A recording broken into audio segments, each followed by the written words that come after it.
The moment my sister Emily unwrapped my gift at her 35th birthday party, her face twisted into that familiar sneer I knew too well. She held up the restored compass, our grandmother's most treasured possession, and laughed. "Cheap, worthless trash," she announced to all her wealthy friends, then tossed it into the garbage can beside her. I stood there silently, watching her performative cruelty, knowing she had no idea that the luxury home she stood in, the Tesla in her driveway, and the designer dress she wore were all paid for by me. The party continued around me as if nothing had happened. Emily's guests, all dressed in their expensive clothes and dripping with jewelry, went back to their champagne and small talk. I remained frozen in place, staring at that trash can where our grandmother's compass now lay among discarded wrapping paper and party plates. Emily glided through her guests, playing the perfect hostess, occasionally throwing glances my way with that smirk that said she enjoyed humiliating me. What she didn't know was that for the past 5 years, since our parents died in that car accident, I had been the invisible foundation holding up her entire life. When our parents passed, I inherited the family construction business. Dad had built it from nothing into a multi-million-dollar company, and his will made it clear why he left it to me instead of Emily. But I never told her about the inheritance. Instead, I let her believe she was the successful one while I worked quietly in the background. Every month for 5 years, $30,000 flowed from my accounts into various shell companies I had created. These companies had one purpose: keeping Emily afloat without her knowing. Her boutique that she bragged about constantly?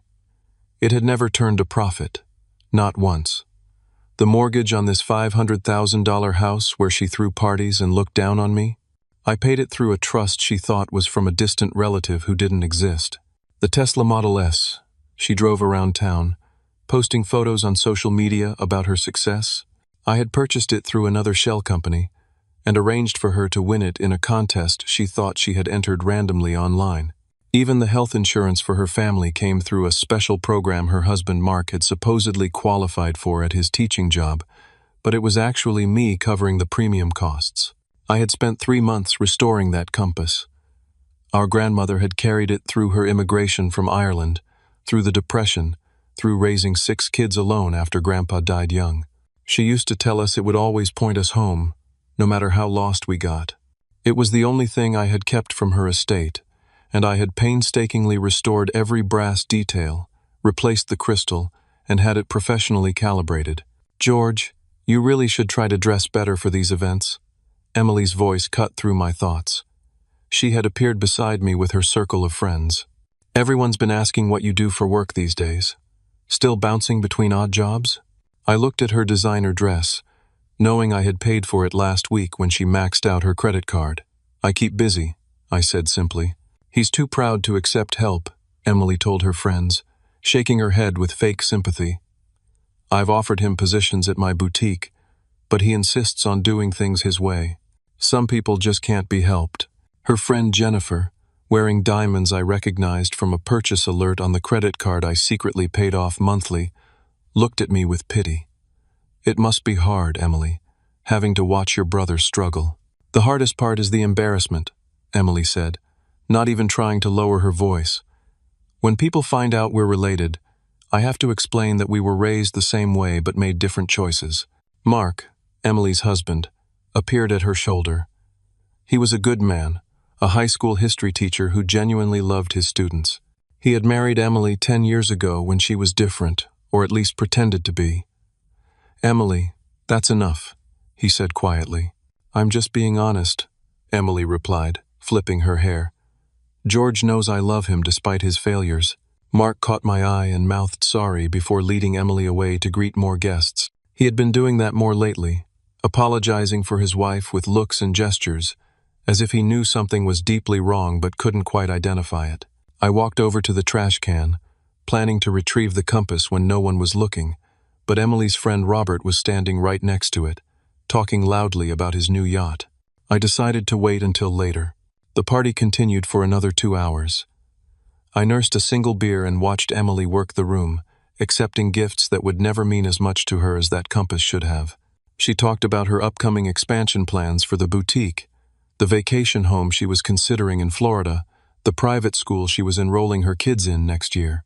Each plan, each brag, each moment of showing off was built on my money, my sacrifices, my silence. Around 10 that evening, as guests started leaving, I overheard Emily in the kitchen on her phone. She was speaking in that hushed, urgent tone she used when she thought she was being clever.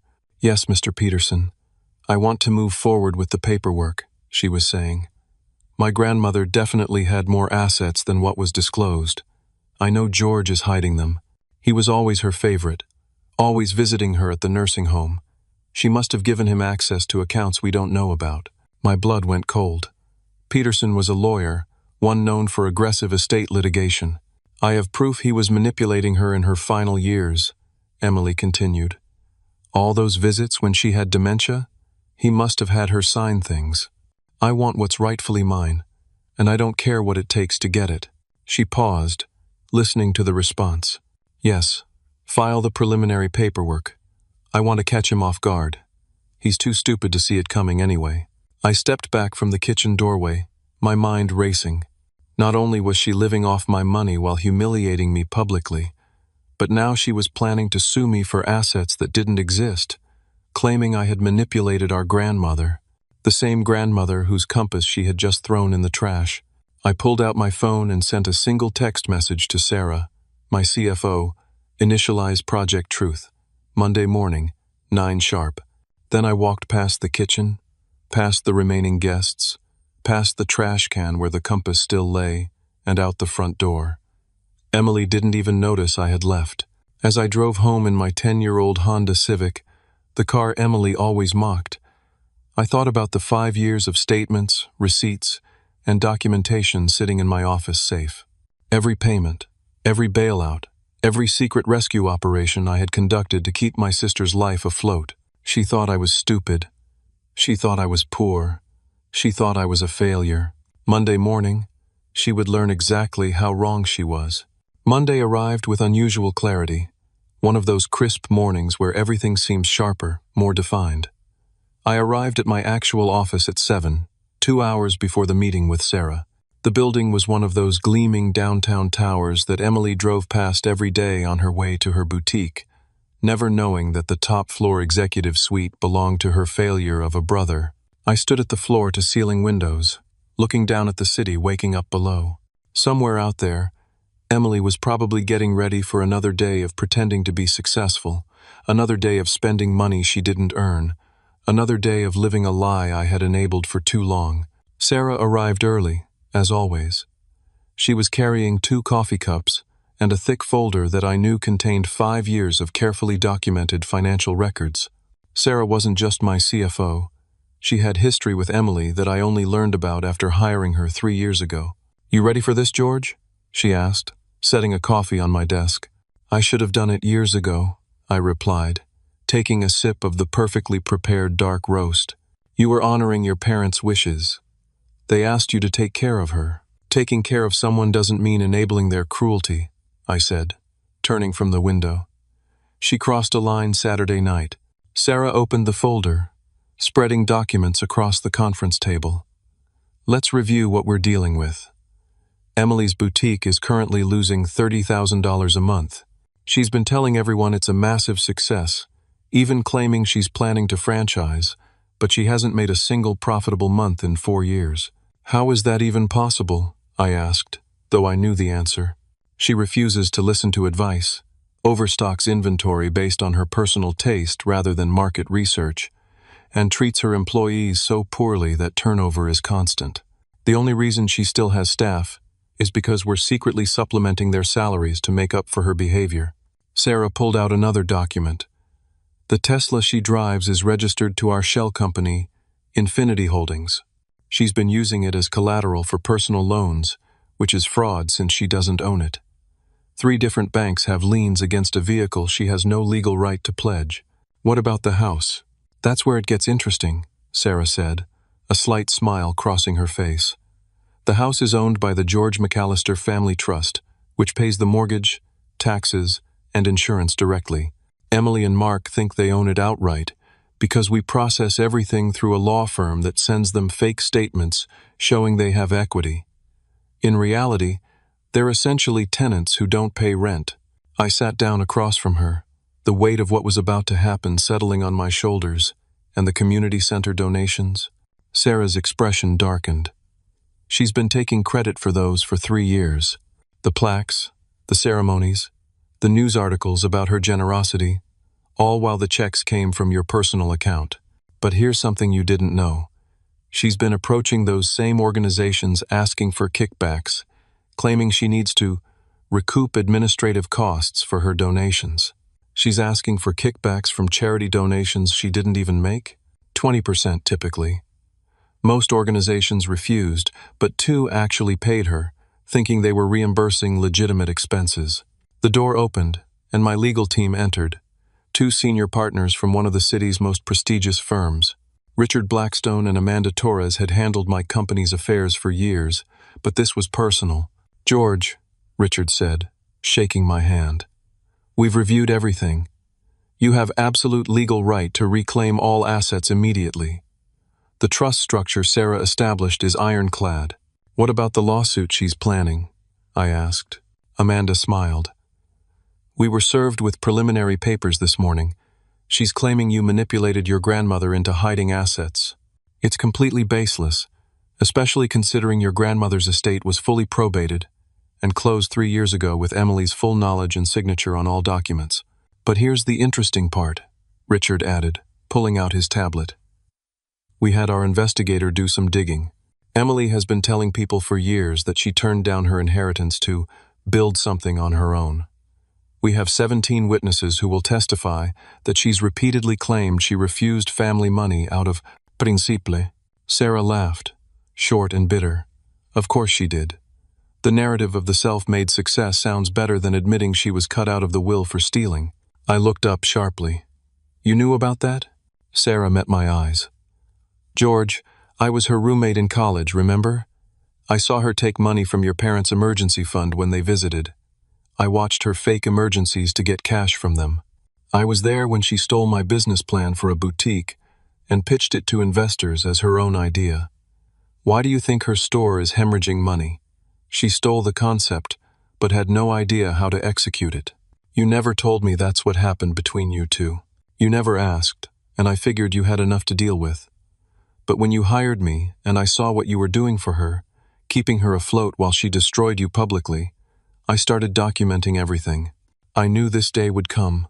She pulled out her phone and showed me a video. It was from Saturday's party, filmed by one of the catering staff.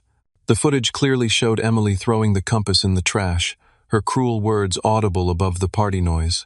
But more importantly, it captured the conversation afterward where she called me a failure, an embarrassment, and said she wished she could disown me. "The catering company uses body cameras for liability purposes," Sarah explained.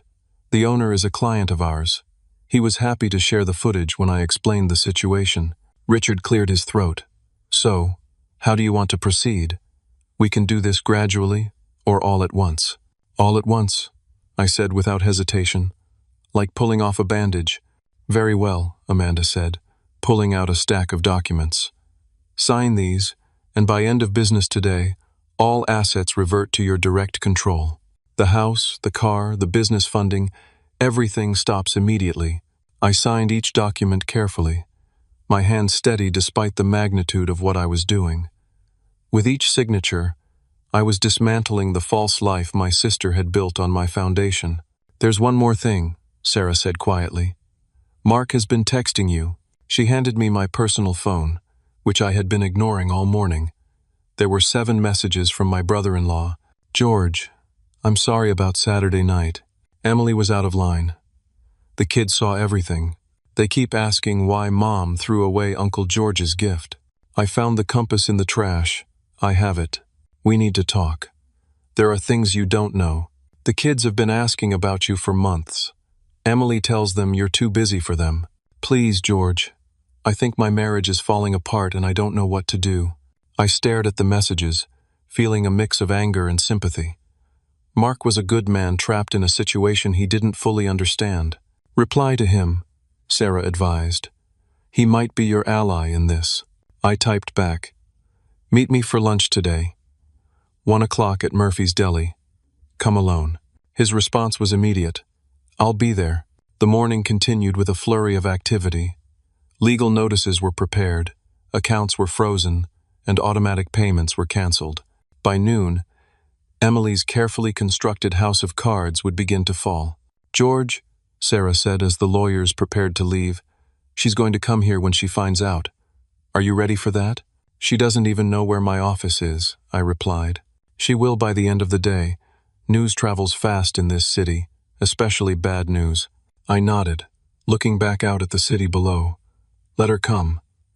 It's time she faced the truth. As everyone filed out to execute the plan, I remained at the window, thinking about our parents. They had loved Emily, despite her flaws, had asked me to take care of her in their will. But I wondered if they would recognize the person she had become, this cruel, entitled stranger who bore their daughter's face. My phone buzzed with a text from Mark. Thank you. There's something you need to know about Emily. She's been lying about more than you think. See you at 1. I set the phone down and walked to my desk, where a photo of our family from 15 years ago sat in a silver frame. We looked happy then, before money and death and lies had torn us apart. Emily was smiling genuinely in that photo, her arm around my shoulders, looking at me with actual affection. I wondered if that person still existed somewhere inside her, or if she had been completely consumed by greed and pride. In 3 hours, I would find out. Murphy's Deli was intentionally chosen. It was a small family-owned place that Emily would never visit because it wasn't trendy enough for her image. Mark arrived 10 minutes early, looking haggard and carrying a small bag. He slid into the booth across from me and immediately pulled out the compass, setting it gently on the table between us. I cleaned it, he said simply. Couldn't stand seeing it in the trash. Thank you, I replied, carefully placing the compass in my jacket pocket. Mark ordered coffee, black, and waited until the waitress left before speaking again. George, I need to tell you something, and I need you to listen without interrupting. I nodded. I've known for 2 years that you were supporting us. I'm not an idiot. Teachers talk to each other, and when my colleague mentioned that there was no special insurance program at our school, I started investigating. It took me 6 months to trace everything back to you. My coffee cup stopped halfway to my lips. You've known for 2 years? Yes. And I've been documenting Emily's behavior ever since. I have recordings, George. Recordings of her talking about you, about your parents, about the money she stole from them before they died. She admitted to stealing? Mark pulled out his phone and played a voice recording. Emily's voice filled the space between us, slurred from wine but crystal clear. My parents were idiots. They kept cash in that safe thinking I didn't know the combination. I took thousands over the years and they never noticed. George was always their perfect son, but I was smarter. I got what I needed. When was this? 3 months ago. She was drunk, celebrating some supposed big sale at the boutique. But George, that's not the worst part. Mark's hands shook as he switched to another recording. Listen to this. Emily's voice again, this time talking to someone on the phone. The kids don't need to see their uncle. I told them he's basically homeless, probably on drugs. Better they don't get attached to a loser. Besides, I've been putting his name on gifts I buy them. They think he sends presents every birthday and Christmas. I cash the checks he sends for their college funds and use it for the boutique. He'll never know. I felt my jaw clench. She's been stealing from your children? $20,000 per child over 5 years. The checks you sent for their education are gone, spent on inventory that never sold, expensive lunches with friends. That trip to Paris, she posted all over social media. The waitress brought our sandwiches, but neither of us touched them. There's more, Mark continued. She's been having an affair with her supposed investor, David Chen, the one she's always meeting for business dinners. I have photos, credit card records, showing hotel rooms, everything. Mark, I'm sorry. He shook his head. Don't be. I fell out of love with Emily 3 years ago when I saw who she really was. I stayed for the kids, but now I realize I was just enabling her like everyone else. When I saw her throw that compass, your grandmother's compass, in the trash and call it worthless, something inside me broke. That compass survived the Atlantic crossing, the Depression, a world war, and my wife threw it away like garbage because it didn't have a designer label. What are you going to do? I'm taking the kids and leaving. I've already consulted a lawyer. With the evidence I have, custody won't be an issue. But George, there's something else you need to know. Emily is meeting with investors tonight at La Bernardine. She's pitching them on a major expansion, claiming she has secured funding from a mysterious benefactor. She's planning to use your money to leverage actual investors. I pulled out my phone and called Sarah. Change of plans. We're going to La Bernardine tonight. The French place? Emily has a reservation there for 8 o'clock with the Brennan Investment Group. I know. Make sure we have a table, a visible one. George, Sarah said slowly, that's a power move. Very public. It needs to be. She's lived her lies in public. She can face the truth the same way. That evening, I arrived at La Bernardine at 7:45 wearing my best suit, the one I wore for board meetings with international clients. Sarah was already there, seated at a table that gave us a perfect view of Emily's corner booth. Richard and Amanda were at the bar, looking like any other wealthy couple out for drinks. Emily swept in at exactly 8 o'clock, wearing a dress I recognized from a recent credit card statement. $4,000 of designer fabric wrapped around a woman who had no idea her world was about to end. She was followed by 3 men in expensive suits, the Brennan brothers who ran one of the city's most successful investment firms. I waited until they were seated, until the wine was poured, until Emily had launched into her presentation. She had a tablet out, showing graphs and projections, her voice carrying across the restaurant as she painted a picture of success that was entirely fiction. As you can see, Emily was saying, our growth has been exponential. We're ready to scale, and with your investment plus my existing backing, we could have 10 locations within 18 months. That's when I stood up and walked over to their table. Good evening, gentlemen, I said, addressing the Brennan brothers directly. Tom, James, Michael, good to see you again. Tom Brennan's face lit up with recognition. George, what a surprise. Gentlemen, this is George McAllister. His company built our headquarters building, came in under budget and ahead of schedule. Emily's face went white, then red. You know each other? Know each other? James Brennan laughed. George's company is the only construction firm we use. We've been trying to get him to partner with us on a development project for 2 years. I'm sorry, Emily interjected, her voice pitched too high, but this is my brother George. He works odd jobs. Construction labor, mostly.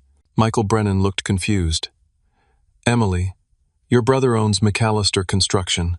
They do about $50 million in revenue annually. That's impossible, Emily said, her hands gripping the table edge. Our parents didn't leave him anything. I would know. I smiled, but there was no warmth in it.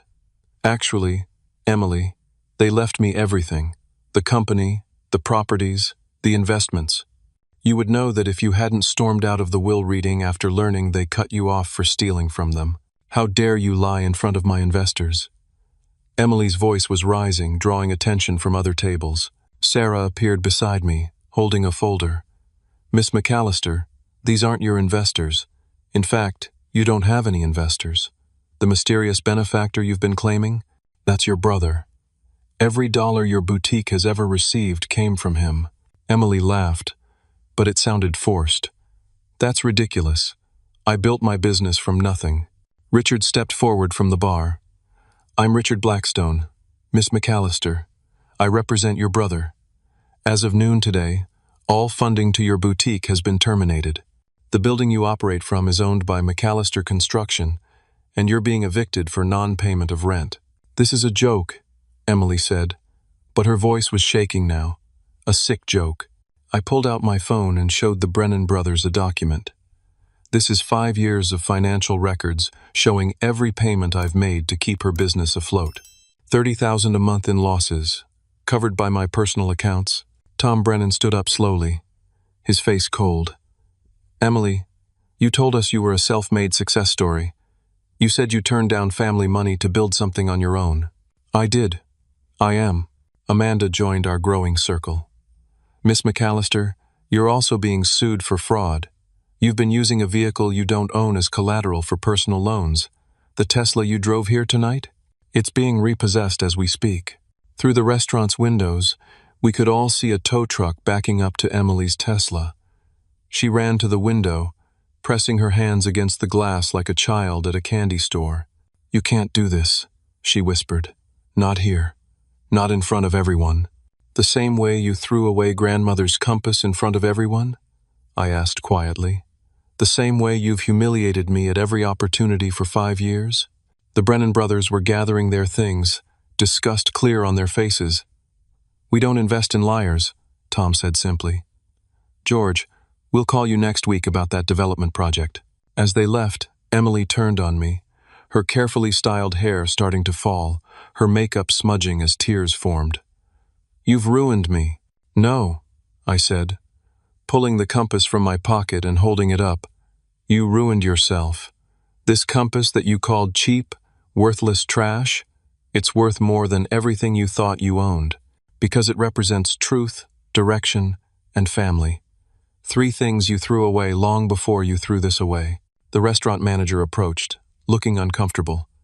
"I'm sorry, but there's an issue with the credit card for this reservation." Emily fumbled for her wallet, pulling out card after card. Each one was declined. The corporate cards, the personal cards, even the emergency card she didn't know I had been paying. "I'll need a valid form of payment or I'll have to call the police," the manager said apologetically. I pulled out my wallet and handed him cash. "For the wine they already opened," I said. "They won't be staying for dinner." Emily stood there, shaking, as the reality crashed down on her. The other diners were all watching now, some recording on their phones. The social media queen who had built her image on success and wealth was being exposed as a fraud in the most public way possible.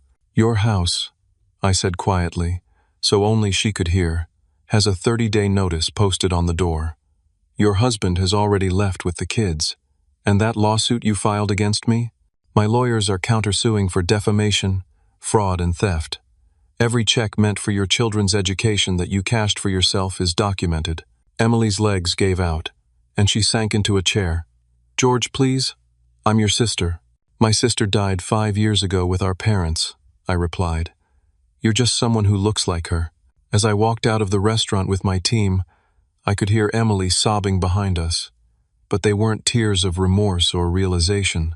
They were tears of rage, of someone who had lost their toys but not learned their lesson. Not yet. 2 days later, I was in my office when Sarah knocked and entered, her face a mix of concern and something that looked like satisfaction. "She's here," Sarah said simply. "In the lobby. Security is holding her." I looked up from the contracts I was reviewing. "How does she look?" "Like someone who hasn't slept in 48 hours. She's wearing the same dress from the restaurant, and she came in an Uber. Apparently, she tried to rent a car, but all her credit cards are frozen." "Send her up," I said, straightening my desk. "Are you sure? She needs to see this. All of it." 10 minutes later, Emily walked into my office, and I barely recognized her. Her usually perfect hair was unwashed and pulled into a messy bun. Her designer dress was wrinkled, and her makeup was gone. She looked around the executive suite with wide eyes, taking in the floor-to-ceiling windows, the original artwork, the wall of industry awards and civic honors. "This is yours?" she whispered. "For 8 years now," I replied, gesturing for her to sit. She collapsed into the chair across from my desk. I went home. There were notices everywhere. Eviction, repossession, asset seizure. Mark was gone. He took the kids to his mother's house. He won't answer my calls. "Mark is protecting his children," I said evenly. "From me?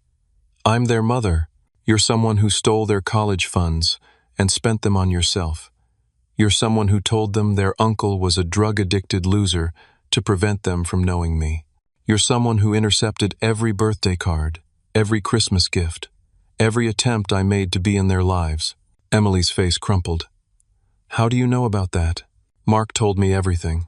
He's been documenting your behavior for 2 years. He knows about David Chen, Emily. He knows about the affair." The last bit of fight went out of her. "David stopped returning my calls yesterday. As soon as the news hit social media about the restaurant, he blocked my number." "Rats fleeing a sinking ship," Sarah said from the doorway. She walked in carrying a banker's box. "These are from your boutique. Your employees packed up your personal items and locked you out. They also started a group chat sharing stories about how you treated them. Would you like to hear some?" Emily shook her head, but Sarah continued anyway. "Jessica, the girl you fired for being 2 minutes late while she was dealing with her mother's chemotherapy? She says you laughed when she cried. Michael, who you refused to give time off for his father's funeral. He says you told him dead people don't care about attendance. Should I continue?" "Stop," Emily whispered. "Why?" I asked. "You never stopped. For 5 years, you never stopped humiliating me, belittling me, using me while simultaneously destroying my reputation. Why should we stop now?" Emily looked up at me, and for the first time in years, I saw something genuine in her eyes. Fear. "I don't have anything," she said. "The boutique is closed. The house is gone. My car, my clothes, even my jewelry was apparently bought with your money, so it's being seized. Mark has the kids and won't let me see them. My friends won't answer my calls. I'm staying at a motel that charges by the hour because it's all I could afford with the cash in my purse." I opened my desk drawer and pulled out a thick folder. "Do you know what this is?" She shook her head. "It's every birthday card, every Christmas present, every letter I tried to send to your kids over the past 5 years. All returned to sender with address unknown written in your handwriting. $60,000 in checks for their college funds, all cashed by you, endorsed with your signature." I spread the evidence across the desk like a dealer showing cards. "Here's the receipt for the bike I bought James for his 10th birthday. You returned it for store credit and bought yourself a handbag. Here's the art set I sent Lisa for Christmas. You sold it on eBay for cash." Emily stared at the papers, her hands shaking. "But the worst part," I continued, pulling out a small photo album, "is this. Every school play, every soccer game, every recital that you told me I wasn't welcome at. Mark sent me photos of all of them. Look." I opened the album, showing picture after picture of my nephew and niece growing up without me. "See this one? James winning the science fair with a project about construction engineering. He wanted me there. He asked for Uncle George, and you told him I was too busy being poor to care about him." "I was protecting them," Emily said weakly. "From what? From an uncle who loves them? From college funds? From birthday presents? Or from the truth that their mother is a thief and a liar?" Sarah stepped forward with her tablet. "Your social media is having a meltdown, by the way. That video from the restaurant has gone viral. Rich woman exposed as fraud has a nice ring to it. 3 million views and counting." Emily grabbed the tablet, scrolling through the comments with growing horror. Her carefully curated image, 5 years of posts about success and wealth and superiority, was being torn apart by strangers who had seen her humiliation. "They're calling me a con artist," she whispered. "Because you are one," I said simply. "You conned me for 5 years. You conned your husband, your children, your friends, everyone who believed your lies." "I need help," Emily said suddenly, looking up at me with desperate eyes. "Please, George, I need money to get back on my feet. Just a loan. I'll pay you back." I laughed, but there was no humor in it. "You want me to give you more money? After everything? I'm your sister." "No," I said, standing up and walking to the window. "My sister was someone who shared toys with me when we were kids. My sister was someone who helped me with homework and taught me to ride a bike. That person disappeared long ago, replaced by someone I don't recognize. So you're just going to let me be homeless?" I turned back to her. "I'm going to give you exactly what you gave me. Nothing but judgment and criticism. How does it feel, Emily? How does it feel to be the family embarrassment?" She stood up, swaying slightly. "I'll sue you for this. I'll tell everyone how you manipulated me, how you set me up to fail." Sarah laughed. "With what lawyer? You can't afford one. And even if you could, we have 5 years of documentation showing George's generosity and your theft. We have recordings of you admitting to stealing from your parents, from your children, from charities. You're looking at criminal charges, not a civil lawsuit." "Criminal charges?" Emily's voice broke. "Fraud, embezzlement, identity theft for starters," Sarah continued. The district attorney is very interested in the charity kickback scheme you were running. Emily looked between us, realization finally dawning. You've been planning this. No, I said. I've been protecting myself. Every payment, every transaction, every generous act was documented because I knew someday you would try to destroy me completely. I just didn't know it would involve our grandmother's compass. I pulled the compass out and set it on the desk between us. This compass guided our grandmother through the hardest times of her life. She believed it would always point toward home, toward family, toward truth. You threw it in the trash because it wasn't expensive enough, wasn't flashy enough, wasn't good enough for your image. Emily reached for it, but I pulled it back. No, I said, you don't get to touch it. You don't get to suddenly care now that you've lost everything else. What am I supposed to do? She asked, tears finally falling. Where am I supposed to go? Mark said you can stay in the pool house for 2 weeks while you figure things out. After that, you're on your own. I suggest you find a job. A real one this time. Nobody will hire me. That video has ruined my reputation. Then you'll have to rebuild it. From nothing. The way you claimed you built your success. Emily stood there for a long moment, looking around the office that represented everything she had pretended to have. Mom and Dad would be ashamed of you for this. No, I said firmly.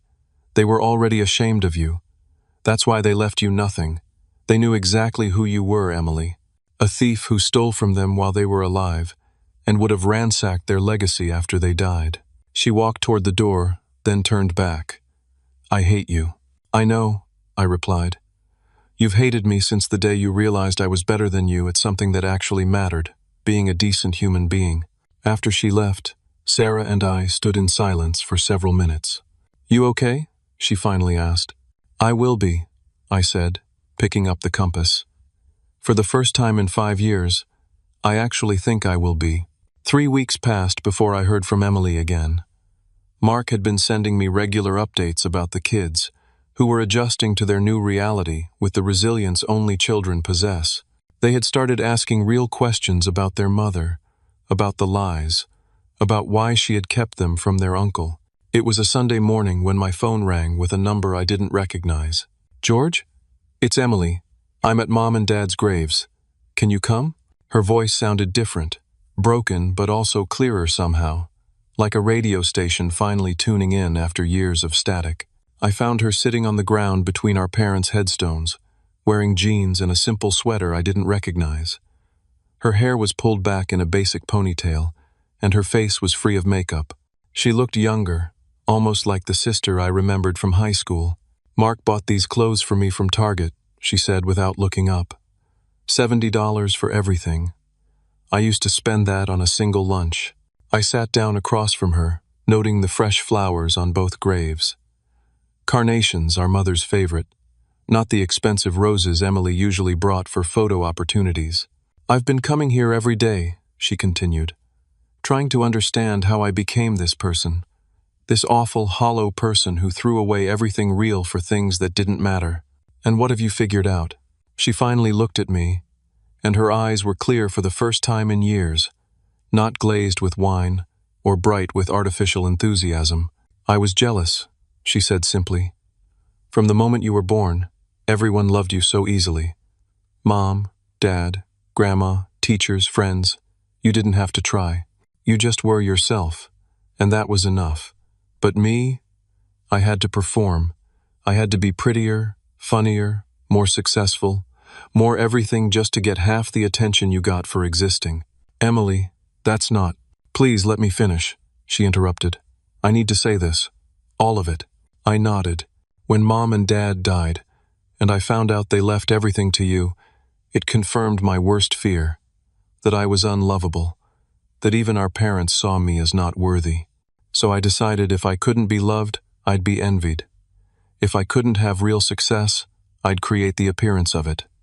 And you, sweet, generous George, you made it so easy.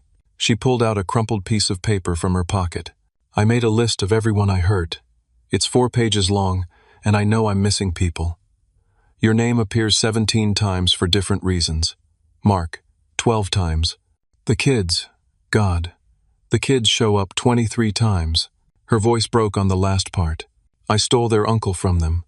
I stole their college funds. I stole their belief in their own mother's honesty. How do I come back from that? I don't know if you can, I said honestly. Mark is divorcing me. He showed me everything he documented. Recordings, photos, financial records. Did you know he started documenting things the day I told James you were in jail? Our 8-year-old son asked his father if Uncle George was a criminal, and that's when Mark realized I was poisoning our children against their own family. He's a good father. He's a better parent than I ever was, Emily admitted. The kids are happier now. Lisa is taking art classes, the ones I said were too messy. James joined the robotics club I told him was for nerds. They're becoming themselves instead of props in my social media life. She stood up and walked to our grandmother's headstone a few feet away. I went to the nursing home where Grandma spent her last years. The staff remembered me.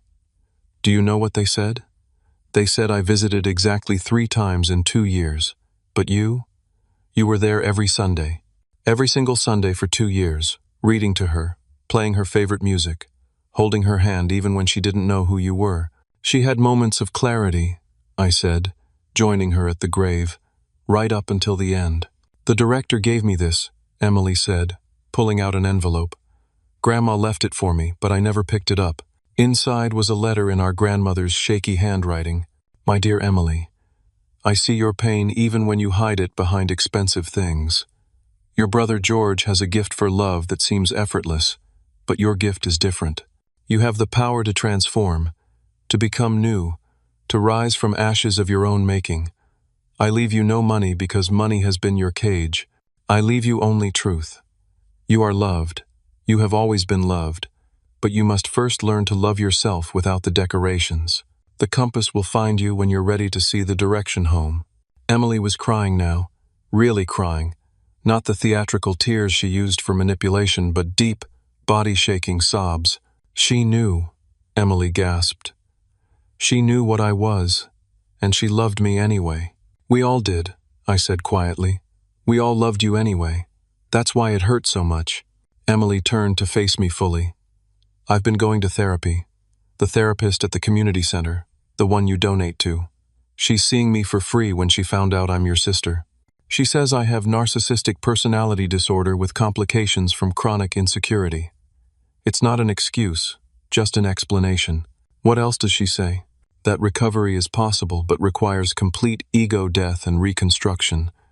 That I have to lose everything I thought mattered to find what actually does. That I'm lucky you pulled the rug out because most people with my condition never get forced to face reality. She reached into her pocket and pulled out something that made me step back in surprise. It was a compass, not grandmother's, but a cheap one from a camping store. I bought this with the last $20 in my wallet, she said. I've been using it to navigate, literally. Walking the city, finding my way without GPS, without cars, without shortcuts. Starting from scratch with basic directions. Why? Because I need to learn what Grandma knew. That true north isn't about wealth or image or being better than others. It's about finding your way home to who you really are. We stood in silence for a moment before Emily spoke again. I got a job, minimum wage at a coffee shop downtown. The owner doesn't know who I am, doesn't care about my past. I make $12 an hour and come home exhausted, but for the first time in my life, I'm earning something real. That's good, Emily. I want to see my kids, but Mark says not yet. He says I need 6 months of therapy and steady employment first. 6 months to prove I can be a safe person for them. He's protecting them. I know. And I'm grateful, even though it kills me. Someone needs to protect them from me until I'm not dangerous anymore. She pulled out another envelope. This one new. I wrote you a letter. Don't read it now, please. Just, when you get home. When you're ready. I took the envelope, noting my name written carefully on the front. There's one more thing, Emily said, her voice getting stronger. I've been documenting everything. My therapy, my job, my journey to become someone worth knowing. Not for social media, not for image, just for myself, and maybe someday for the kids. To show them that people can change, that their mother faced her demons and tried to become better. Why are you telling me this? Because I want to ask you something, and I need you to know I'm serious first. She took a deep breath. In 6 months, when Mark lets me see the kids, would you be there? Would you help me rebuild those relationships? Not with money, not with things, just with presence? I know I have no right to ask. I thought about all the birthday cards returned, all the gifts rejected, all the Christmases missed. If you do the work, I said slowly, really do the work, then yes, I'll be there. Emily nodded, wiping her tears with her sleeve. I'm going to become someone worthy of being your sister again. Not today, not tomorrow, but someday. Focus on becoming someone worthy of being their mother first, I said, gesturing toward our parents' graves. They would have forgiven me, wouldn't they? If I had asked while they were alive? In a heartbeat, I said. That's who they were. Emily knelt down and placed her cheap compass on our mother's grave. I'm going to find my way home, Mom. It might take me a while, but I'm going to try. As I walked back to my car, I turned to see Emily still kneeling between the graves, talking quietly to our parents. She looked small, broken, but for the first time in years, she also looked real. That night, I opened her letter. It was 12 pages long, detailing every single thing she had done wrong, every lie, every theft, every cruelty, but the last page was different. I know apologizing doesn't fix anything. I know words are just air after years of actions, but I need you to know that throwing away that compass woke something in me. When I saw it in the trash, surrounded by garbage and discarded wrapping paper, I saw myself. I saw what I had become. Someone who throws away precious things because they don't look valuable to others. You saved my life by destroying it. You gave me the gift of rock bottom, the chance to rebuild on solid ground instead of the quicksand I'd been standing on. I hate what I became, but I'm grateful for the chance to become something else. Your sister, if I can ever earn that title again. Emily. P.S. I know about the storage unit, Mark told me, that you kept everything, every photo, every memory, every piece of our family's history, including mine. Thank you for not throwing me away, even when I deserved it. 3 months into Emily's transformation, I received an unexpected call from Tom Brennan. George, I have an unusual request. We've been contacted by someone named Emily McAllister, applying for an entry-level position at one of our portfolio companies. Is she related to you? I sat back in my office chair, surprised. She's my sister, and yes, she's the same person from that dinner. I figured as much. Here's the thing. Her application is honest, brutally so. She outlined her entire fall from grace, took complete responsibility, and explained what she's doing to rebuild. It's the most remarkable admission of failure I've ever seen in a job application. What position did she apply for? Accounts receivable clerk. 12 steps up from the coffee shop, but still entry level. The hiring manager was impressed by her honesty, but wanted my input given our history. What do you want to do, Tom? I believe in second chances, George, but I wanted to check with you first. Would hiring her complicate your life? I thought about Emily at our parents' graves, about the therapy sessions Mark had confirmed she hadn't missed, about the steady employment she'd maintained at the coffee shop, despite customers occasionally recognizing her from the viral video. Give her the same chance you'd give anyone else, I said. No special treatment, good or bad. Fair enough. By the way, she listed you as a reference but noted, estranged due to my actions next to your name. That takes guts. 2 weeks later, Emily started her new job. She took the bus to work, brown-bagged her lunch, and according to Tom's updates, never once mentioned her past life or her connection to me. It was around this time that Mark brought the kids to my office for the first time. James, now 11, stood at the same windows where I'd made the decision to cut Emily off, his eyes wide with wonder. Mom said you owned a company, but I thought she was lying again. Your mom is trying very hard not to lie anymore, I said carefully. Lisa, 9 and perceptive beyond her years, studied the family photos on my desk. Is that Mom when she was young? That's all of us at Christmas. About 15 years ago. She looks happy, Lisa said. Really happy, not fake happy like in her Instagram photos. She was different then. Dad says people can change back if they try hard enough, James said, turning from the window. Do you think Mom can?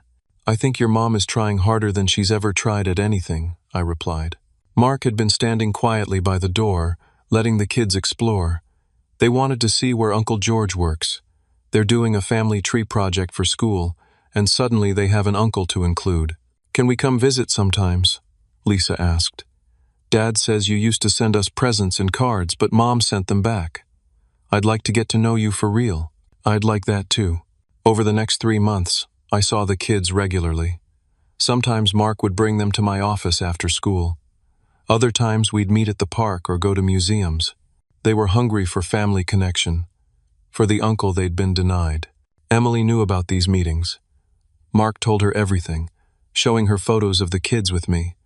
She never complained, never inserted herself, never asked for special treatment.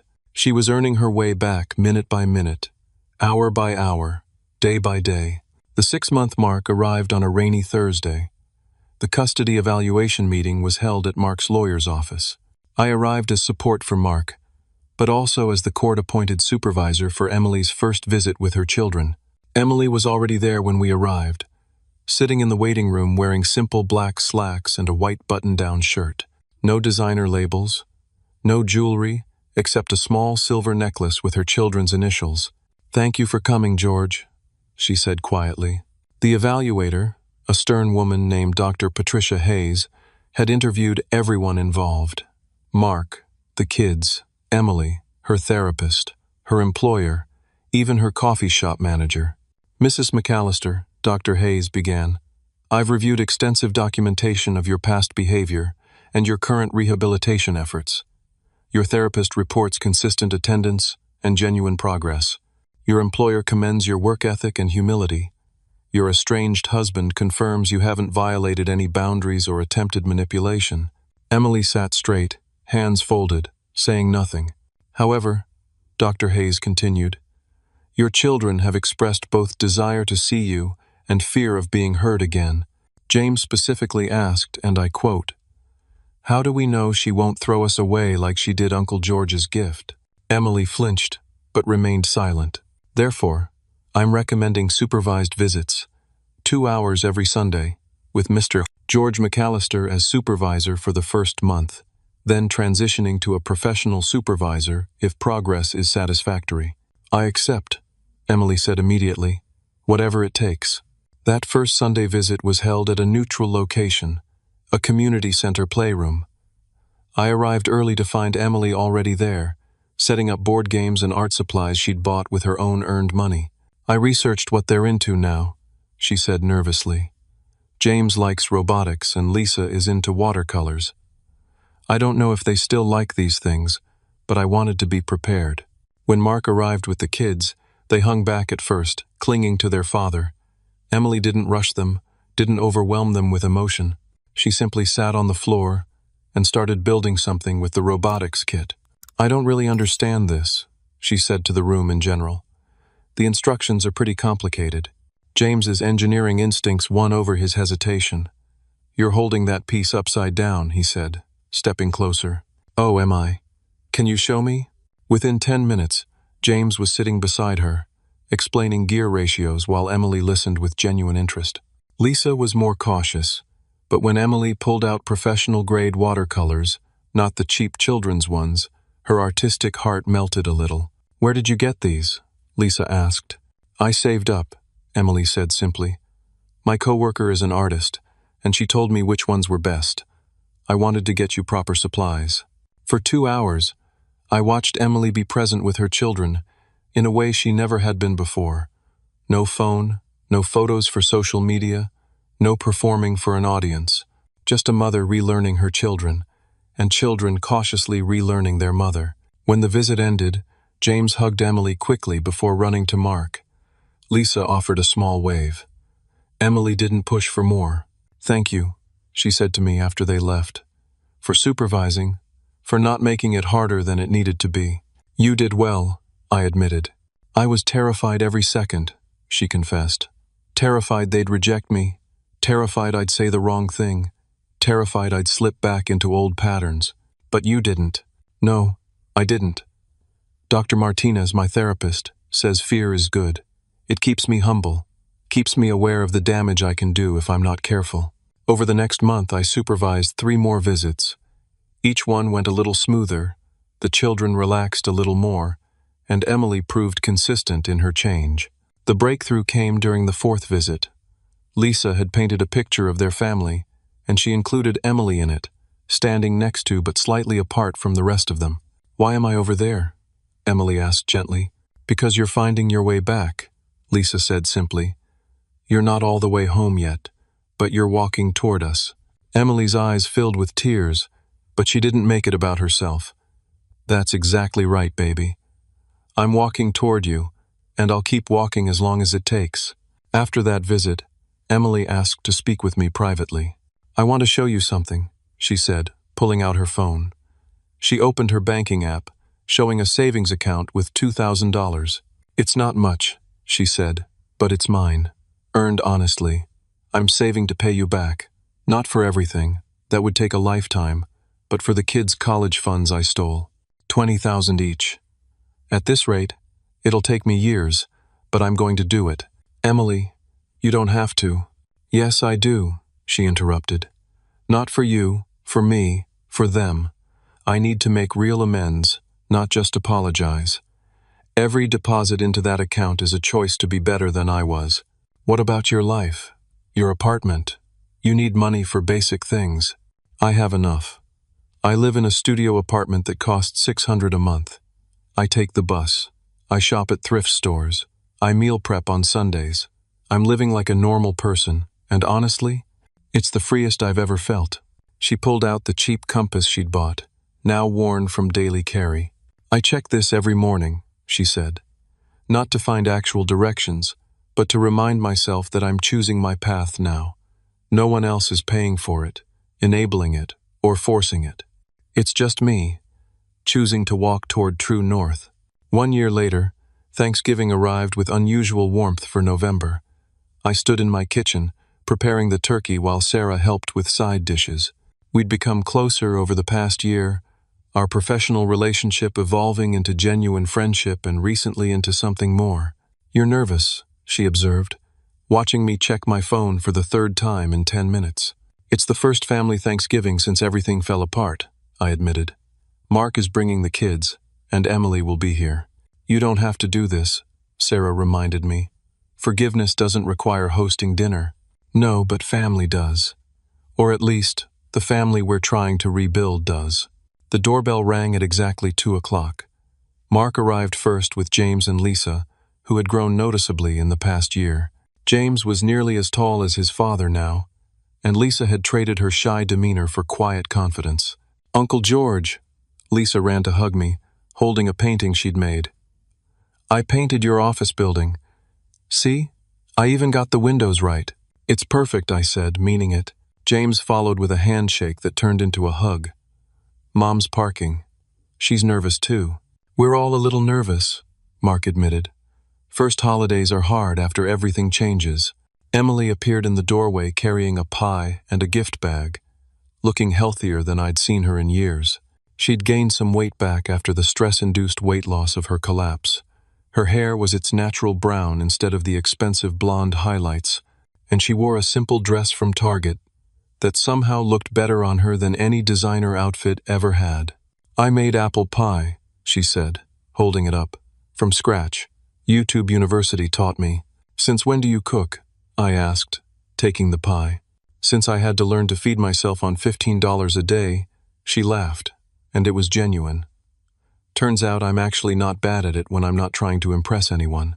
The gift bag held something unexpected, a framed photo of our family from 20 years ago, before everything went wrong, but it had been reimagined as a watercolor painting. "Lisa and I worked on it together," Emily explained.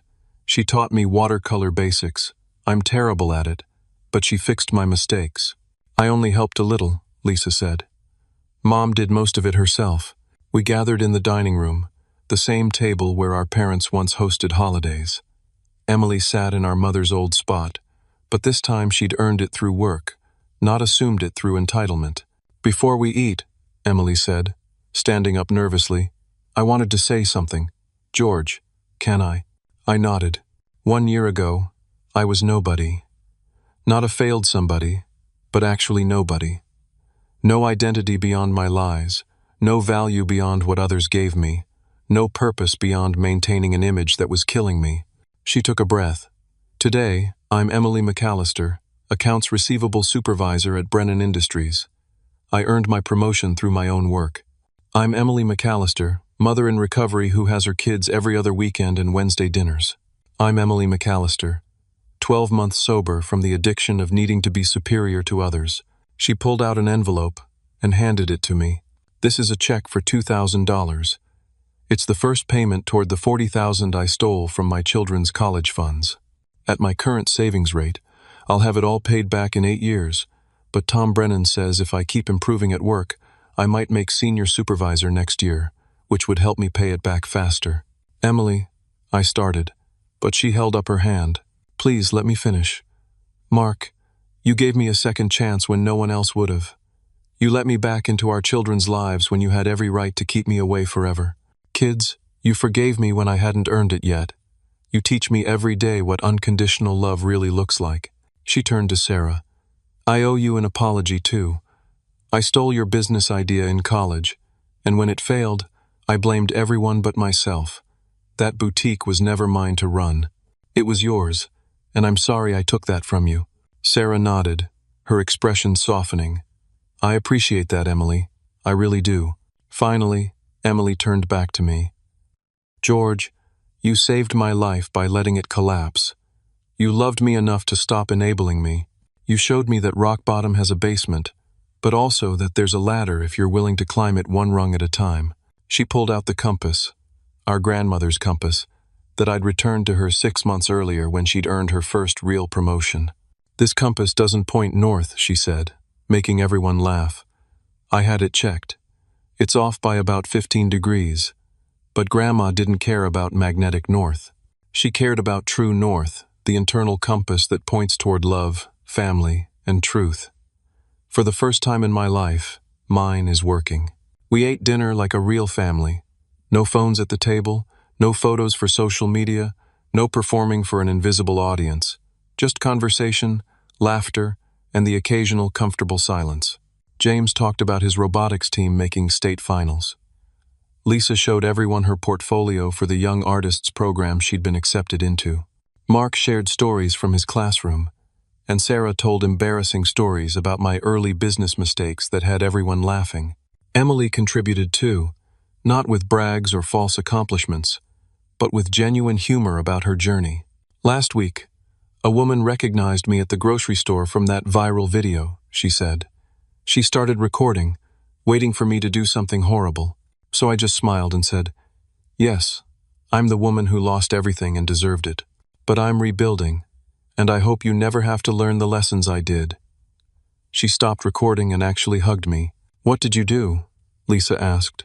I hugged her back and cried in the cereal aisle. Emily laughed. The manager had to bring us tissues. After dinner, while the kids helped Mark with dishes, Emily and I stood on the back deck looking at the yard where we'd played as children. I have something to tell you, she said.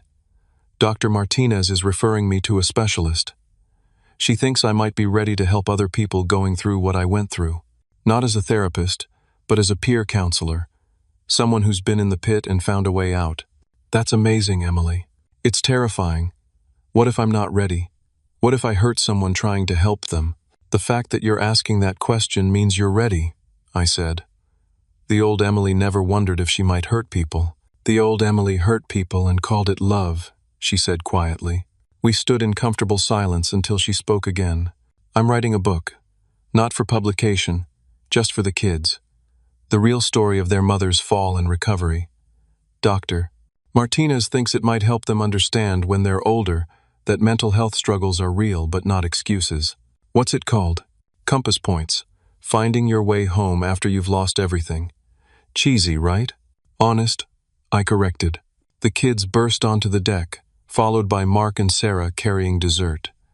Emily's homemade apple pie was surprisingly good, and she beamed when everyone asked for seconds. As the evening wound down, Emily pulled me aside one more time. I want to show you something, she said, pulling out her phone. She opened a document titled Amends List.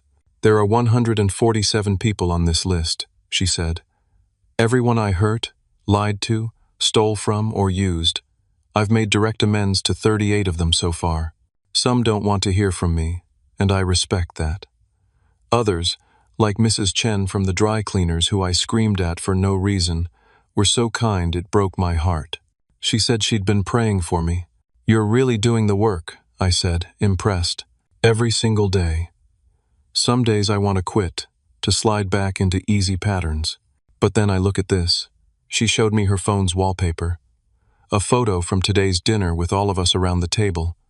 This is what I'm working for. Not money, not status, not image. Just this. Family, truth, love without conditions or price tags. As everyone prepared to leave, Emily handed out small wrapped packages. I made these in my therapy craft group, she said, almost shyly. Inside were small, handmade compass pendants, carved from wood and painted with watercolors. They don't actually work as compasses, she explained.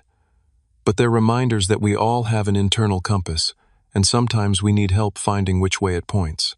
James immediately put his on, declaring it cool. Lisa said she'd add it to her art supply bag for inspiration. Mark pocketed his with a gentle smile, and Sarah surprised everyone by putting hers on immediately.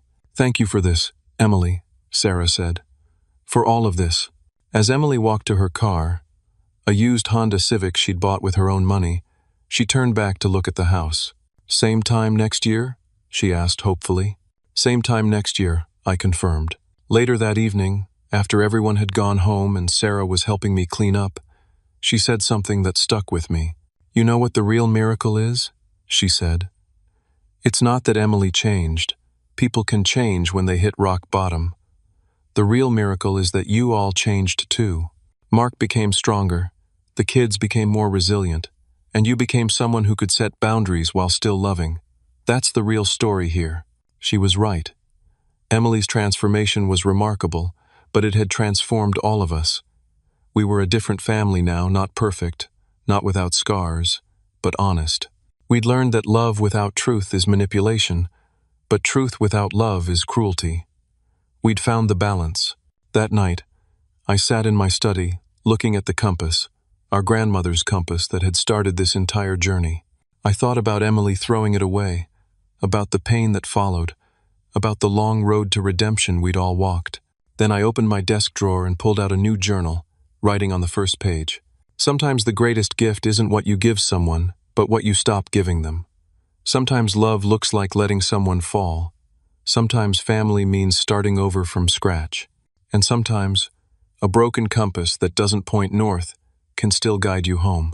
I closed the journal and picked up my phone, seeing a text from Emily. Thank you for not giving up on me, even when you gave up on enabling me. I love you, brother.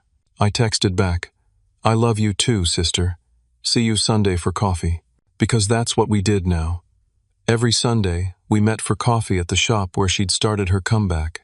No agenda, no performance, just a brother and sister learning to be family again, one cup at a time. The compass sat on my desk, 15 degrees off from magnetic north, but pointing exactly where it needed to, toward forgiveness, toward growth, toward the true meaning of family. The next morning, I woke up to find an email from Tom Brennan. George, your sister just submitted a business proposal for a new initiative at our company. It's a financial literacy program for people recovering from bankruptcy or financial crisis. It's brilliant, drawing on her personal experience and her professional growth. She's requesting no special treatment, just a fair review. I think she might be onto something special here. I smiled, knowing Emily had found her purpose not in spite of her fall, but because of it. Later that week, at our Sunday coffee meeting, Emily showed me a letter from one of the boutique employees she'd mistreated. Dear Emily, it read, I heard about your journey from a mutual friend. I wanted you to know that I forgive you. Your cruelty taught me to never accept that treatment again. In a strange way, you helped me find my strength by showing me what I would never become. I wish you peace on your journey. That's the 27th forgiveness letter, Emily said. I don't deserve any of them. That's what makes them forgiveness, I replied. If you deserve them, they'd just be acknowledgments. As we sat in that coffee shop, the same one where she'd started over with nothing, I realized our story had come full circle. Not back to where we started, but to where we were always meant to be. Two siblings who had weathered the worst storm imaginable and found their way back to each other. "I have a confession," Emily said suddenly. "I kept one thing from my old life." She pulled out her phone and showed me a photo from her birthday party, the one where she'd thrown away the compass. But this wasn't the moment of cruelty. It was from earlier in the evening, when she'd first seen me arrive, and for just a split second caught by someone's camera, her face showed genuine happiness at seeing her brother. This reminds me that even at my worst, somewhere inside, I still loved you. I just buried it under so much garbage that I couldn't find it, like the compass in the trash can. "But you found it," I said. "We found it," she corrected. "Together. And that's the truth about family," I realized. Sometimes it takes losing everything to find what really matters. Sometimes the most expensive gifts are worthless, and the cheapest compass is priceless. Sometimes you have to tear everything down to build something real. But mostly, family means showing up, doing the work, and choosing to love each other not in spite of your failures, but through them. As we left the coffee shop, Emily stopped at the door. "Hey, George." "Yeah? Thank you for throwing me away. It was the only way I could learn to find myself." "I didn't throw you away, Emily. I threw away the false version of you. I kept the real you safe in that storage unit, waiting for you to come back." She smiled. That genuine smile from childhood I thought I'd never see again. "Well, I'm back now." "Yes, I agreed, you are. What would you do if someone you loved threw away your most precious gift? Would you walk away forever, or would you love them enough to let them fall, knowing that rock bottom might be the only foundation strong enough to build a real life on? Sometimes the hardest thing isn't cutting someone off, it's knowing when to let them back in. But when you do, when you all do the work to heal and grow, you might just find that your family is stronger for having been broken. Thank you for joining me on this journey. If this story touched your heart, please share it with someone who needs to hear that redemption is possible, that families can heal, and that sometimes the best gift you can give someone is the chance to earn their way back. Don't forget to like this video if it resonated with you, subscribe for more stories of hope and redemption, and leave a comment sharing your own experiences with family, forgiveness, and second chances. Your stories inspire others, and remind us all that we're not alone in our struggles. Until next time, remember, true north isn't about perfection, it's about direction. Keep walking toward the light, even when the path is dark. Peace and blessings to you all.